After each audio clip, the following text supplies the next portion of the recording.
Всім привіт! Сьогодні приготуємо незвичний, дуже ефектний та неймовірно смачний великодній крафін з двома різними начинками. В цьому відео детально покажу і розкажу про всі нюанси приготування такого красення, так що будь-хто зможе впоратись із такою, на перший погляд, складною випічкою. Тож, якщо ви любите експериментувати, це відео для вас. Готуємо. Для початку приготуємо опару. Для цього в мисочку вливаємо тепле молоко 160 мл. Далі дріжджі в мене пресовані 25 грам. Якщо використовуєте сухі, вистачить 12 грам. Але раджу все ж взяти пресовані, з ними випічка виходить пухкіша. Додаємо сюди 1 столову ложку цукру та 2 з гіркою столові ложки борошна. Гарно все змішаємо до однорідної маси без грудочок. Важливо, молоко має бути ледь теплим, не гарячим, інакше дріжджі запаряться і гарна випічка вже не вийде. Накриваємо рушничком і залишаємо в теплому місці на 20 хвилин, щоб опара підійшла. А поки підходить опара, підготуємо здобу. Для цього в глибоку тарілку розбиваємо 4 яйця. Яйця, як і решта інгредієнтів для такої випічки, мають бути кімнатної температури, тому заздалегідь дістаньте їх з холодильника. Додаємо сюди 150 г цукру. Якщо любите солодше, можете додати 200 г. Ще нам знадобиться цедра та сік апельсина. Замість апельсина можете використати цедру лимона або заміксувати 50 на 50 цедру лимона та апельсина. Апельсин обов'язково миємо та просушуємо і знімаємо з нього цедру, лише верхній оранжевий шар. Нижній не чіпаємо, так як він буде гірчити. Далі з цього ж апельсина вичавлюємо сік та вливаємо до решти інгредієнтів. Соку знадобиться 60 мл. Далі беремо вершкове масло 80 г. Воно також має бути м'яке кімнатної температури. Можна трохи розтопити його в мікрохвильовці, але не перегрійте, щоб воно не було занадто гаряче. Додаємо його до решти інгредієнтів і починаємо збивати всю масу міксером до об'єднання та посвітління яєць. Весь процес збивання займає 2-3 хвилини на середніх обертах міксера. Підготуємо борошно, знадобиться плюс-мінус 650 г. Обов'язково його просіюємо заздалегідь або під час замішування тіста. Через 20 хвилин дістаємо опару. Вона повинна збільшитись в об'ємі і на її поверхні обов'язково повинна утворитись пишна шапочка. Це значить, що дріжджі активні і гарно піднімуть наше здобне тісто. Всипаємо опару в мисочку до яєчної маси. Якщо ваша опара не піднялась, то дріжджі неякісні, краще замініть їх на інші і повторіть весь процес з опарою знову. Змішуємо всю масу вінчиком до поєднання. Тепер поступово в декілька етапів починаємо підсипати сюди просіяне борошно і все гарно перемішуємо. Поки тісто рідке, я використовую міксер з насадками для тіста, але можна обійтись звичайною лопаткою чи ложкою, або використовувати кухонний комбайн для замісу тіста, так буде набагато простіше. Наступну партію борошна додаємо лише тоді, коли попереднє повністю вмішалось. Таким чином ми не заб'ємо тісто зайвим борошном, якби ми додавали його одразу, і наші крафіни вийдуть м'якенькими та пухкими. Коли тісто стає густіше, я вмішую борошно вже лопаткою, адже міксеру з такою задачею не впоратись. Щодо кількості борошна, вам може знадобитись його трохи більше або менше. Все залежатиме від розміру яєць, ну і звісно від самого борошна. Тут я використовую звичайне пшеничне борошно. Далі робочу поверхню присипаємо борошном і викладаємо сюди тісто. Зверху додаємо ще борошно і починаємо вимішувати.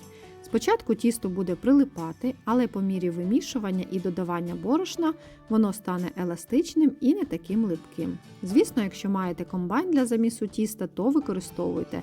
Інгредієнти додавайте в тому ж порядку, що і при ручному замісі. Якщо бачите, що тісто ще сильно прилипає до рук, підсипайте потрохи борошна, але тільки тоді, як повністю вмішали попереднє. І продовжуйте вимішувати. Загалом мені знадобилось 650 г борошна, тісто ще трошки липкувате, не критично. Після замісу воно зміниться. Зараз, щоб було простіше, можна вимити руки і злегка змастити їх рослинною олією. Це допоможе не забивати тісто зайвий раз борошном, і на початку вимішування воно буде менше приставати до рук та до столу. В процесі вимішування змащуйте руки по мірі необхідності.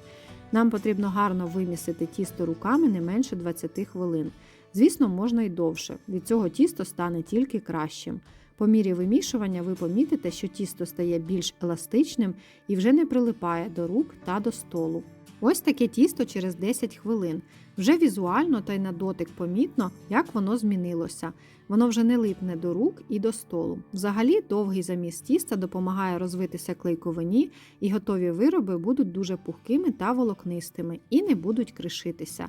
Тому замішуйте якісно та старанно всі ці 20 хвилин. Результат ви побачите в готових виробах, і він вас не розчарує. Через 20 хвилин тісто кардинально змінюється. Воно м'якеньке, майже не липке, еластичне, не прилипає до робочої поверхні. Ви маєте самі відчути, коли воно вже гарно вимішане. На його поверхні мають з'явитись такі ніби волокна. Ось так воно повинно виглядати при якісному замісі. Тепер підготуємо глибоку тарілку, в якій воно буде підходити. Змащуємо її рослинною олією, гарно дно та боки. І викладаємо сюди наше тісто. Поверхню тіста також змащуємо олією. Накриваємо плівкою не щільно, щоб проходило повітря, та рушником і ставимо підходити в тепле місце без протягів на 1,5-2 години. Я ставлю в духовку при 30 градусах. Тісто має збільшитись в 2-3 рази. А поки підходить тісто, підготуємо начинки для нього. Для першої начинки я взяла по 40 г родзинок, сушеної журавлини та кураги, яку я трохи подрібнила ножем. Заливаємо їх окропом, щоб повністю покривав, і залишаємо набухнути на 20 хвилин. Для другої начинки нам знадобиться 200 г горіхів будь-яких, я взяла волоські. Їх необхідно мілко подрібнити блендером або перекрутити через м'ясорубку. Ще візьмемо 150 г цукру і для неймовірного аромату додаємо до нього 2 чайні ложки меленої кориці. Сюди ж всипаємо подрібнені горіхи. Я їх попередньо трохи просушила на сковороді. Все гарно перемішуємо до однорідності. Таку начинку можна робити без горіхів, тільки цукор та кориця. Але з горіхами, повірте, вона неймовірно смачна. Тепер, щоб вся маса трималася купи і стала пастоподібною, необхідно додати до неї 2 яєчні білки. Жовтки відкладаємо в іншу ємність. Один нам знадобиться пізніше для змащування верхівок крафінів. Обов'язково їх чимось накрийте, щоб вони не завітрювались. Знову все ретельно перемішуємо, повинна вийти однорідна, доволі густа, пастоподібна маса. Якщо ви бачите, що вона трохи суха, додайте ще один білок. Така начинка універсальна і підійде для будь-якої випічки, булочок, рогаликів, пирогів та пиріжків. І ось така горіхово-цукрова маса повинна вийти в результаті. Через 20 хвилин з сухофруктів зливаємо всю воду і гарно просушуємо їх паперовими рушниками. Тепер додаємо сюди пів столової ложки борошна та гарно все змішаємо. Так сухофрукти будуть краще та рівномірніше розподілятись, і плюс борошно вбере в себе зайву вологу з них. Тим часом пройшло 1,5 години, дістаємо наше тісто, знімаємо рушничок та плівку. Воно дуже гарно піднялось і збільшилось в 3 рази, стало пишним та пористим. Робочу поверхню злегка присипаємо борошном і викладаємо сюди тісто з миски. Воно повинно легко з неї випадати, це значить, що воно гарно вибродило. Тепер обминаємо його, випускаючи бульбашки повітря. Далі, для зручності, я скручую його в рулетик, трошки його підрівнюю, щоб тісто було плюс-мінус однакової товщини. І тепер за допомогою ножа або шпателя для тіста робимо помітки і ділимо його на 4 рівні частини. Кожну з цих частин округлюємо, збираючи краї всередину. Повинен вийти такий собі колобок з тіста. Внизу міцно защіпуйте і можна додатково ще округлити кульку на столі. Викладаємо їх на присипану борошном поверхню та накриваємо плівкою, щоб вони не завітрювались. Залишаємо так буквально на 5 хвилин. Підготуємо 4 форми для випічки. В мене паперові діаметром 13 см, але підійдуть і трошки менші. І так як висота форм 8 см, я додатково вистелила їх пергаментом і заліпила краєчки вершковим маслом, щоб пергамент не скручувався та міцно тримався.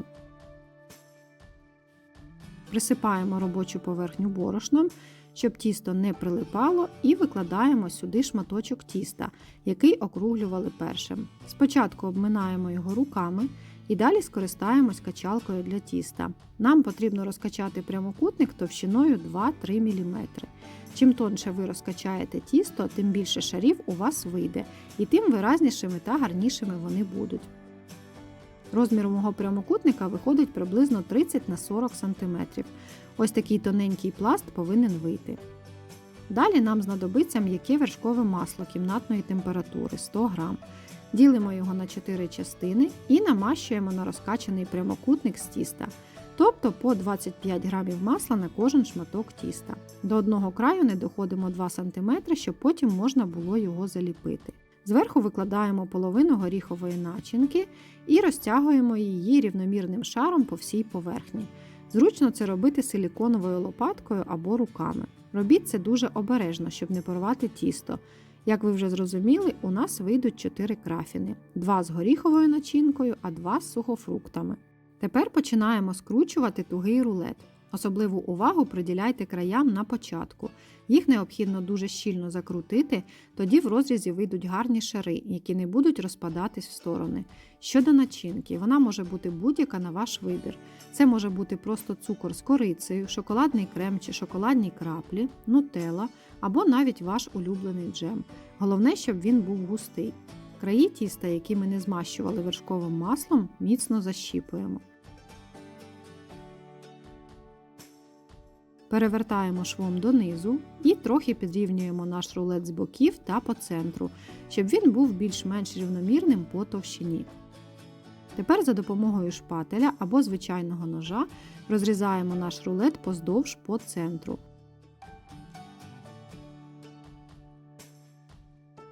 До одного краю не доходимо 2-3 см.